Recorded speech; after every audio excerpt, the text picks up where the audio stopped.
yesterday we reacted to UK versus US. UK killed it, and so that was it yesterday. But today we will be reacting to something a little different. I've been seeing these murder things. They got away with stuff all over my YouTube video, and it kind of gave me an idea to kind of react to one of them. It's a 22-minute video, and before we get started, remember to subscribe, like to the Keyshawn channel, please. I'm trying to get to like a certain amount of likes and subscribers, like 10, 20 probably. Alright, so today we're gonna be watching killer think he got away with murder, doesn't know or survived. 5-year-old has survived the killing streak. Yeah, no further ado. Okay, let's get started. Let me ask you something. Do you know what a lie is? A lie? Yeah. What is it? It's when you don't tell the truth and you do something bad. And what happens when you tell a lie? You get in trouble. This is 5-year-old Patrick Morrissey. 5 hours before this footage was recorded, Patrick was at home where he lived with his adoptive parents, Kay and Joe Morrissey. Patrick was lying in bed, his eyes closed, but he was only pretending to sleep. That night, Patrick saw something he should never have seen. I know earlier you said you knew something about some robbers or something. On April 5th, 2010, the Morrissey family's picture-perfect I got some food from Whole Foods. I'm hungry. I want to eat a sandwich this morning, so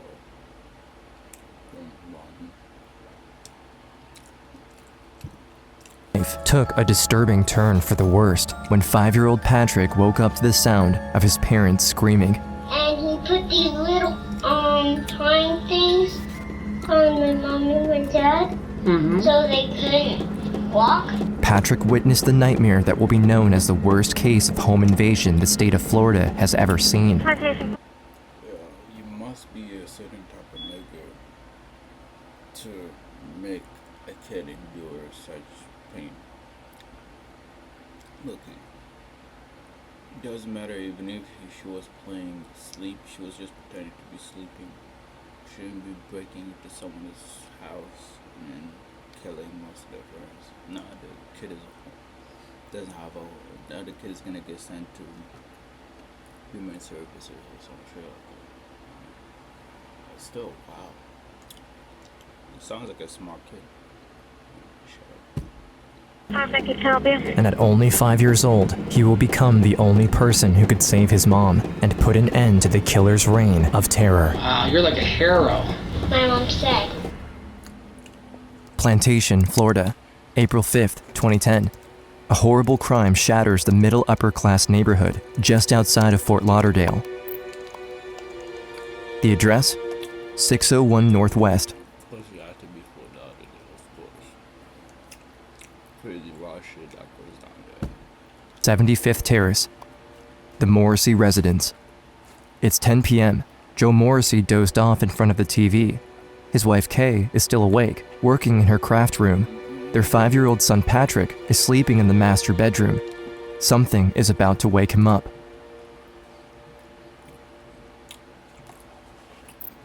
Plantation Police Department can help you. Requesting a dispatch on a residential fire alarm. The resident's last name? Morrissey and O.R. 2 hours later, a little past midnight, Kay's daughter Christina, who lives 10 minutes away, wakes up to her cell phone ringing. Unusual for the late hour. I was about to not answer it, and something told me to pick up the phone. On the other end is her mother, but she can barely hear her with all the sirens and chaos. She was just like, "You have to come here, you have to get here right now."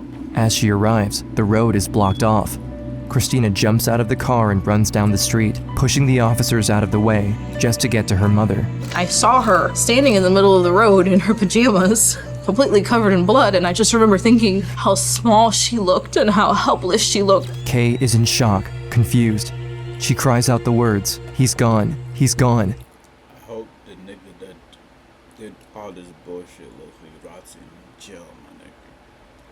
no parole, no nothing. I don't want to get out of jail. This is just automatically brutal. I'm not gonna cut. Just killing someone's husband in front of them, that's wild, man.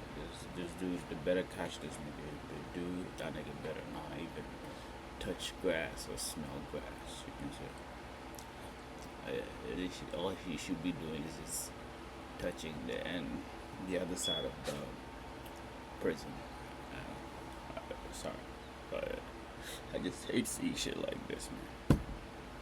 But Christina has no idea who she means. I thought she was talking about the people who had gotten to the house, and I said, it's okay, they'll find them. And she goes, no, Joe is gone. They killed him.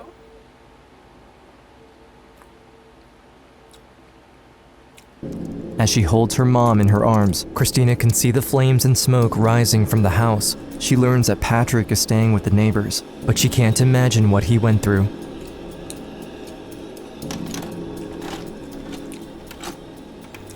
You guys been married for how long? 13 years. I'm gonna be 14 this year. While Kay Morrissey is being interrogated, her son Patrick is sitting alone in the next room, waiting for someone to come ask him questions. It might be just easier to start with what happened from the beginning last night. I was in my craft room and the TV was on and I heard a noise like something fall down. I look up, I saw him. As the interrogation progresses, Kay Morrissey's credibility is challenged. The only other eyewitness is brought in for questioning, 5-year-old Patrick. Investigators hope he can prove if his mom is telling the truth.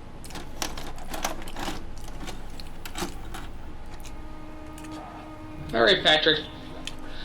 Let me ask you something. All right? Yeah. Do you know what a lie is?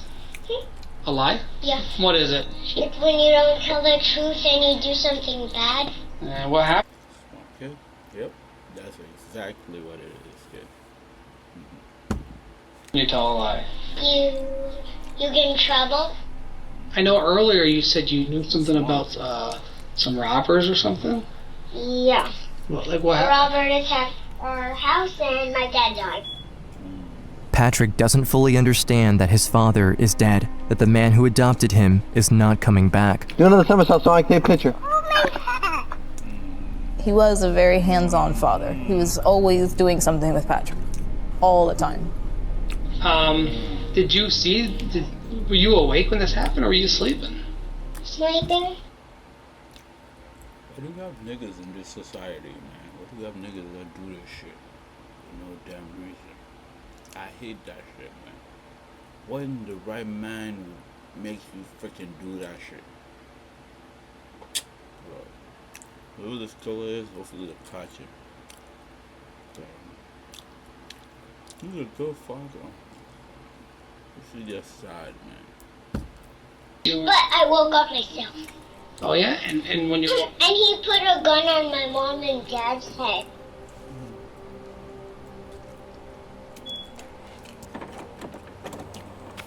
April 6th, less than 24 hours after the crime, Randy Tundidor, a 43-year-old father of 2 boys, is sitting at home watching TV when someone knocks at the door.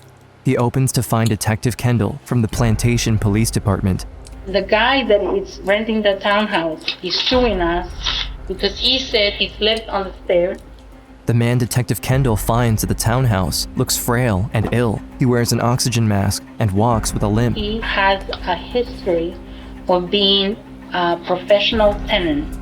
Detective Kendall can tell Mr. Tundidor is not in any condition to have committed the home invasion. It's clear to him this is not the man Kay saw the night before. What's his name? Randy Tundidor.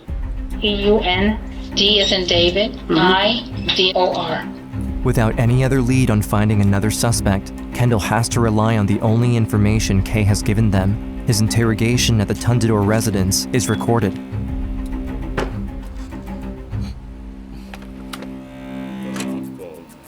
Have you ever had any dealings with Mr. Morrissey other than being a tenant? Yeah, well, right now I'm suing him because I fell down the stairs in the house because of lack of repairs. He stopped talking to me because of the lawsuit. When I met him, he seemed like a gentleman. What time did you come home last night? I was home most of the night. Did you call anybody? Actually, my son called me. He needed money, but I won't help him. Which son? Randy Jr. First off, he's wanted by the law. Secondly, he's a crack addict. Your next rival may not even exist today. By tomorrow, they could take your customers. You need more than instinct. You need fresh. When police learn Randy Tundidor Jr. also has an outstanding warrant for parole violation, they ask his father where they can find him. Okay, Randy. I'm gonna read you your rights. Alright, where's the camera, the recorder, what is that? It's being recorded. Okay. Randy Jr. seemed composed, very interested to know what information I had about the case. Very, very willing to talk to me. I don't have no connection with this murder. I don't know who did it. I want to clear my name because I did not commit this murder. The interview goes on for hours, but Detective Kendall is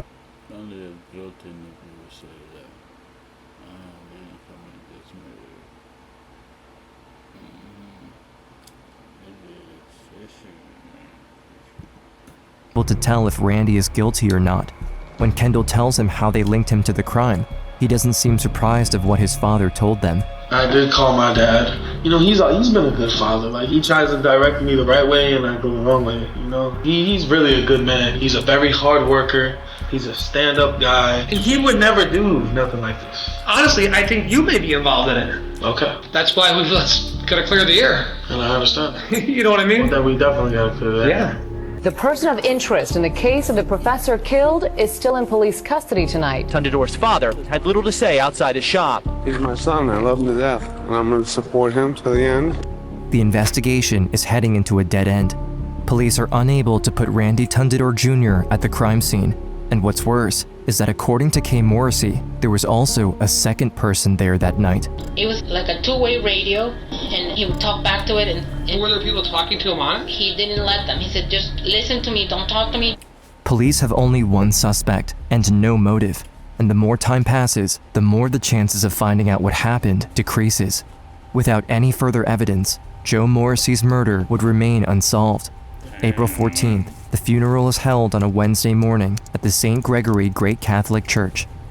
My mom, she did not want his memory to be attached to that night. So that was why she insisted on it being a closed casket. I did not want Patrick to see his dad in that condition at all. Patrick had a very difficult time understanding. He thought that he would look at an airplane and says, my dad is on that airplane, he's coming home. That was very hard for me. Literally, my heart was just in pieces.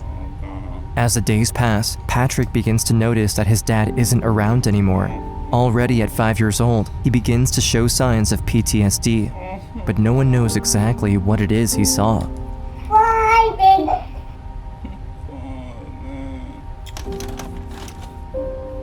I appreciate you calling us like that. You understand you're not under arrest, you're here on your own free will. Detective Kendall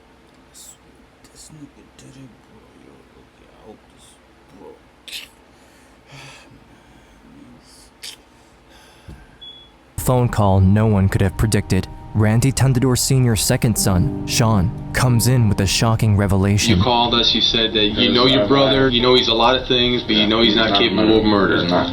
You said that you had some knowledge of... Basically, I'm gonna tell you straight up, my dad did it. This bombshell information changes everything. Sean now has the detective's full attention. That morning, Randy, my brother, turned on the news. And first thing when I turn on, murder in plantation, early this morning, women, whatever. Brother gets up and he walks to the back porch and starts smoking a cigarette.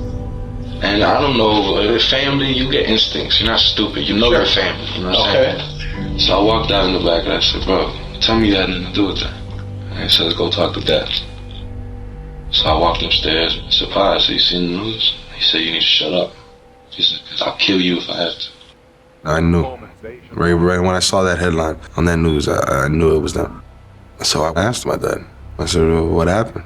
And his words were, a dead man can't evict me. He's been a good father. Like, he's really a good man. He's a very hard worker. He's a stand-up guy. And he would never do nothing like this. He's gonna do anything and everything he has to do to make sure my father doesn't get there because he loves him. Sean, Randy Jr.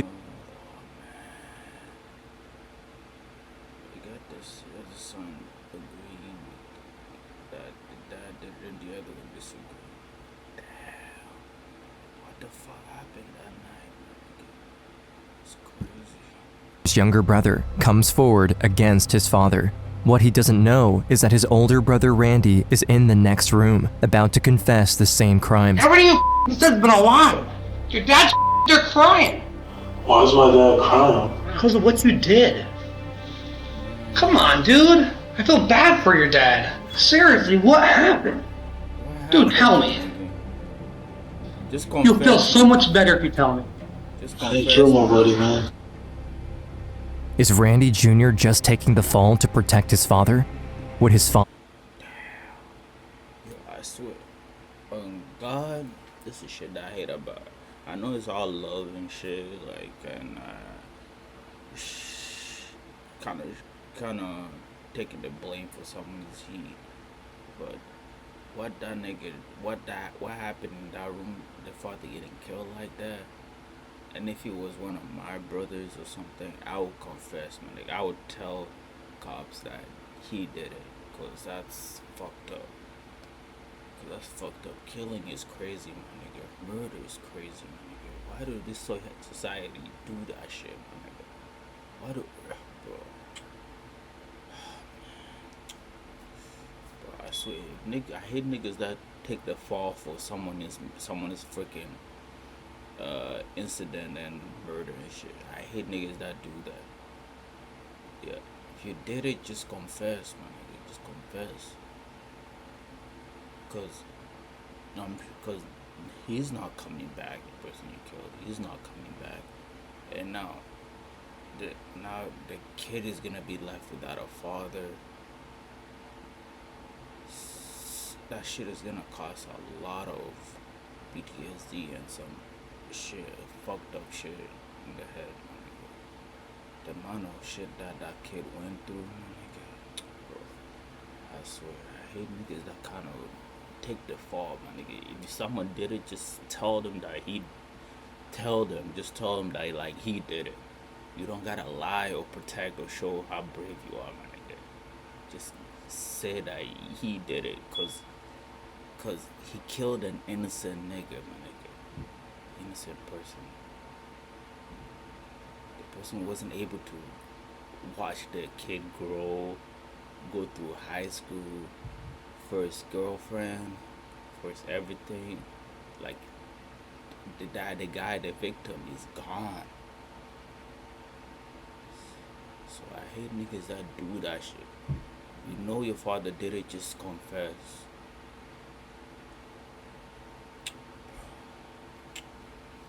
That's all I gotta say. do the same? He's my son. I love him to death, and I'm gonna support him to the end. I wanted the truth to come out, and I wanted him to pay for it. Yes, this son is actually understands. This son is actually cooperating, my nigga. The other one is fucked up in the head, my nigga. Cause I don't know, man. Gotta stop him, nigga. I'm just pissed, my nigga. I'm just pissed. My father used to beat us bad. I mean, really beat us. One of the craziest guys you ever met. And they used to call him Rampage. I used to call him Scarface because he had a big ass scar on his face. He says they caught him, not me. So you fix this or I will. Come on, it's common sense, boss. You know what I'm saying? Like, my son's already caught, so I won't go to jail. Let me just throw everything on him. Nah, you can't let that happen either. I told them I could prove it. And they told me how, and I told them, give me a wire. Parents of children who play Roblox. If your child was sexually exploited, abused, or pressured to share... What if I can get my father on tape stating that he killed the guy? Give me 2 hours with him. I'll find anything you want. Detectives agree to give Sean... Nah, this nigga has a heart.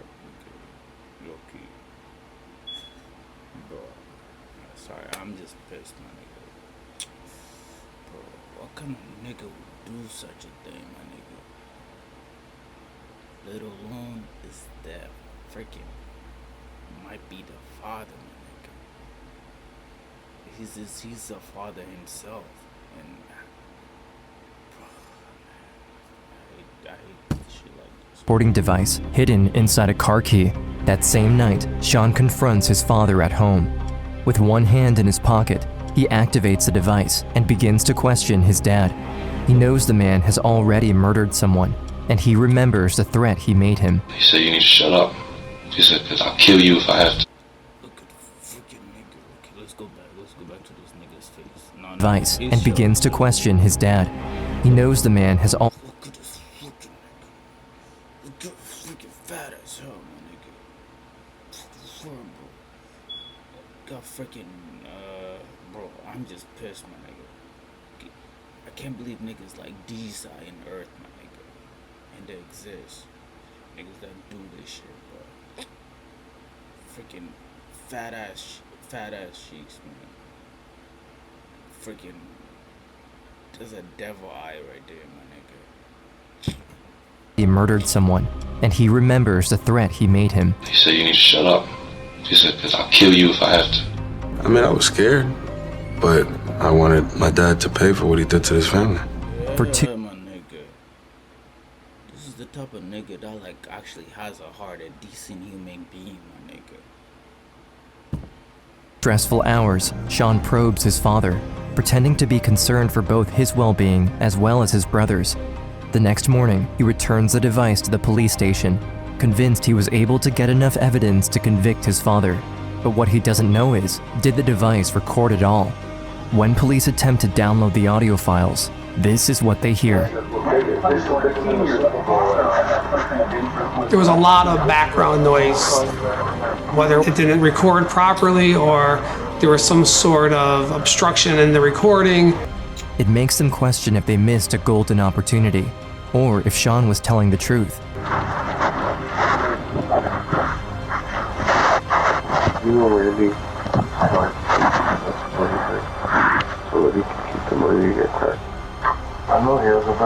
Finally, the audio reveals the conversation Sean had with his father.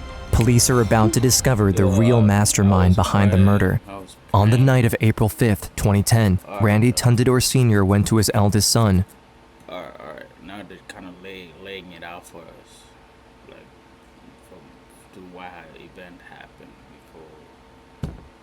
Randy Jr., a young man desperate to make his father proud, and he manipulated him to break into Joe Morrissey's house. My dad pulls out $100 worth of crack and he tells him to smoke it.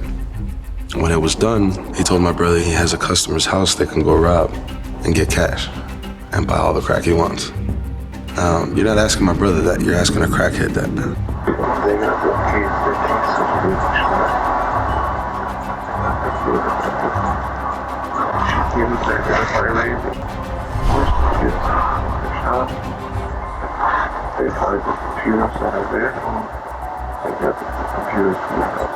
When they search the premises of the shop called Gator Tint, which is owned by Randy Sr., they find more than just the computer from the Morrissey house. Zip ties, recently disposed of in the trash container. Keep that or to both of you? To me and my husband. An empty box of a hunting knife. Cooked. Nigga cooked. Two-way radios, like the ones the killer used. And his little thing that he kept talking, that kept beeping, and he would talk back to it and... Foreign currency bills left in a bucket, the same that was declared stolen at the Morrissey residence. And then he was saying, where's the wallet? I want the wallet. The gloves on, no gloves? Yeah, gloves. In the parking lot, detectives also find burnt marks on the ground, which leads them to believe someone disposed of possible incriminating evidence. That same day, Randy Tundador Sr. opens his front door to police officers, this time with a warrant for his arrest. Yes. Detective Kendall calls Kay to share the news that both Randy Tundador Sr. and his son Randy Jr. are in custody and awaiting trial. I was going to be there for the trials, even if they told me that I really didn't have to be there, I was there. Man, that still doesn't solve the fact that, like, the kid is gonna be suffering throughout. Not only standing there for Joe, I was also standing there for Patrick. I wanted to see justice. April 2012, the trial begins. The judge and jury are presented with the facts of... They got facts and case now. Alright, let's go. Count up coming coming together now. It's coming together. Case, evidence surrounding the murder of Joseph Morrissey and the attempted murder of his wife and son, but no one knows yet the details of what the family went through. Although Patrick is too young to testify, the jury is shown his interrogation footage. For the first time, Patrick's ordeal is shared with the world. His story begins 2 years earlier, on the night of April 5th. I know earlier you said you knew something about, No, this kid is laying out, like, what happened and why he heard. some robbers or something? Yeah. At around 11:30 at night, Patrick is awoken by screaming in the family room. Alone in his parents' bed, he can hear his mom and dad pleading with a stranger. Patrick is terrified. He lays quietly under the covers, while listening attentively to what is happening in the other room. When he hears the front door close, the house falls silent. For what seems like an eternity, Patrick stays quiet, frozen by fear. He lies motionless in the spot his father sleeps in. Yet his parents are gone. He doesn't know where. At that point, he said he wanted to go to the ATM to get money out. He goes, remember, if you do anything stupid, I have the gun and I have your kid and I have your husband and your kid's with people back there. At home, Patrick hears footsteps outside his window, but doesn't dare look. He hides under the blanket until he hears the front door open again. When he recognizes his parents' voices, he stands up in the bed, ready to run after them. But instead, he sees them being forced into the master bedroom with towels on their heads. His mom is crying, terrified. Patrick can see the man threatening them has a gun, as the man tells them to kneel beside the bed. Is private student loan debt wrecking your life? You really need to talk to YRefi. YRefi, refi. Put these little twine things on my mom and my dad, so they couldn't walk. Patrick doesn't understand what's happening. His parents can't see him, but as his dad kneels at his side, Joe Morrissey speaks to his son and asks him calmly, "Patrick, just lay down and pretend that you're asleep. Please, do it for Daddy. These will become..."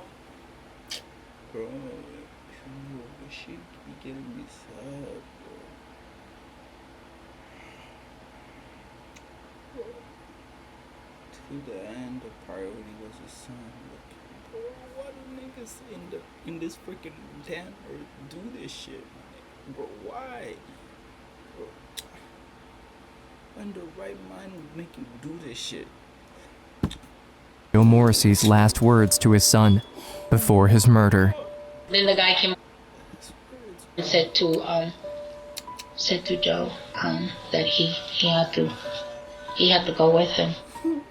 As Joe is taken into the family room, Patrick continues to pretend, like his father asked, but he can still hear him when his father begs for his family's life. And then, silence. Even when the man was dying, he was fighting for his life and trying to protect my mom and Patrick. For a long while, Patrick lays on his side, with his eyes closed.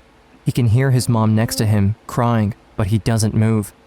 All he can do is listen, hoping to hear his father's voice again, but he never does. In the stillness of the house, Patrick starts to hear the flickering flames of a fire in the kitchen when his mom wakes him up. She's still tied up at her ankles and wrists, and Patrick is the only one who can save her.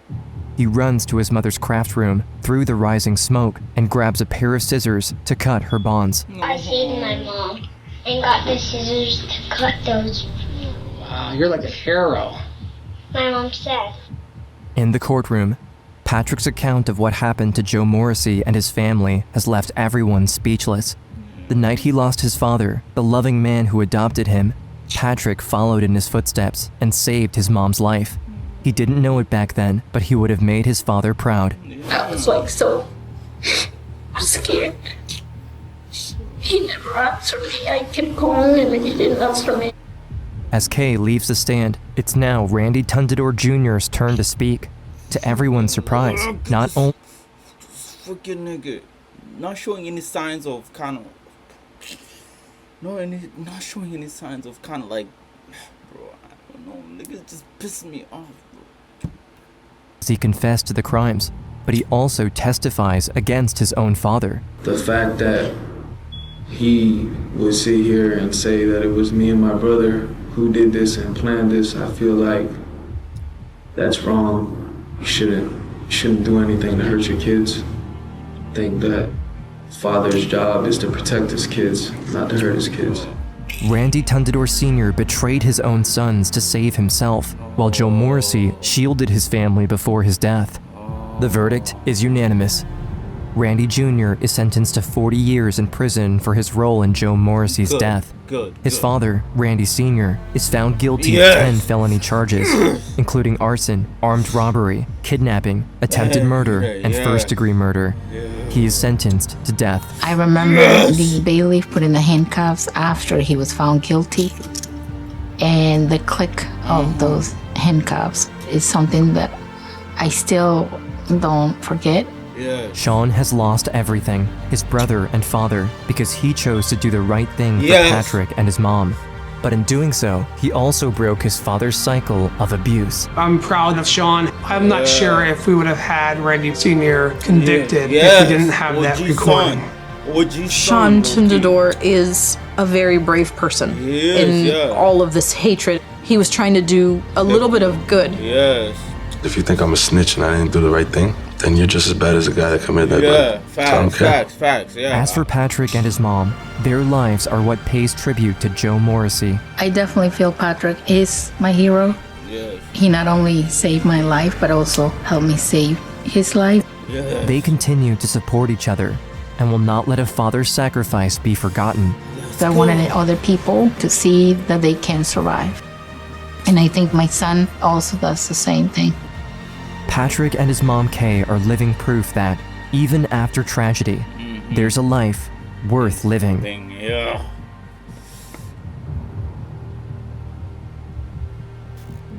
This is not a normal Christmas.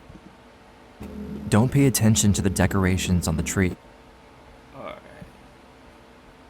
Alright, y'all. So we're gonna stop there. Alright. Yo, that was wow, man. That's the. Alright, guys. Thanks for watching. Subscribe, hit the like button, King John channel. I actually enjoy watching shit like this. So comment whatever you guys want me to do next, so I can just figure out what I want to do. But that's all I can say. Alright, thanks for watching. I'm gonna catch y'all on probably Sunday. I'm not posting tomorrow. Maybe Sunday. Alright. Thanks for watching, y'all. Peace out.